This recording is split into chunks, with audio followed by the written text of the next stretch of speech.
আসসালামু আলাইকুম। BD-ISP billing সফটওয়্যারে সবাইকে স্বাগতম। এই ভিডিওতে ব্যান্ডউইথ বাই ফিচার সম্পর্কে জানব। চলুন ভিডিও শুরু করা যাক। ব্যান্ডউইথ বাইয়ের মধ্যে প্রথমে আছে আইটেম। এখানে ব্যান্ডউইথ আইটেম সমূহের লিস্ট রয়েছে।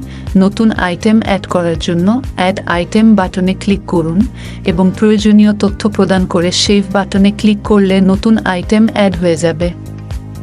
এরপরে আছে আইটেম ক্যাটাগরি। এখানে বিভিন্ন ডিভাইসের আইটেম সমূহের ক্যাটাগরি ট্রি রয়েছে।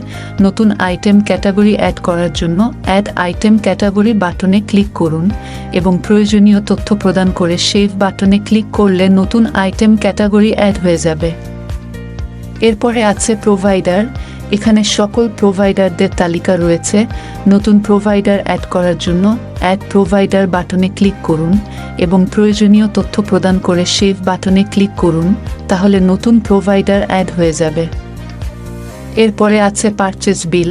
এখানে কোম্পানির সকল প্রকার ক্রয়কৃত পণ্যের বিলের তথ্য রয়েছে।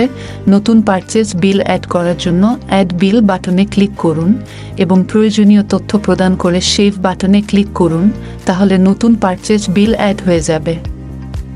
ধন্যবাদ BD-ISPর সাথে থাকার জন্য। আমাদের অ্যাপস সম্পর্কে আরও বিস্তারিত জানতে অ্যাপসের ইউটিউব বা টিউটোরিয়াল বাটনে ক্লিক করুন। পরবর্তী ভিডিও এবং নতুন আপডেটের জন্য আমাদের ইউটিউব চ্যানেলটি সাবস্ক্রাইব করে বেল বাটনে ক্লিক করুন।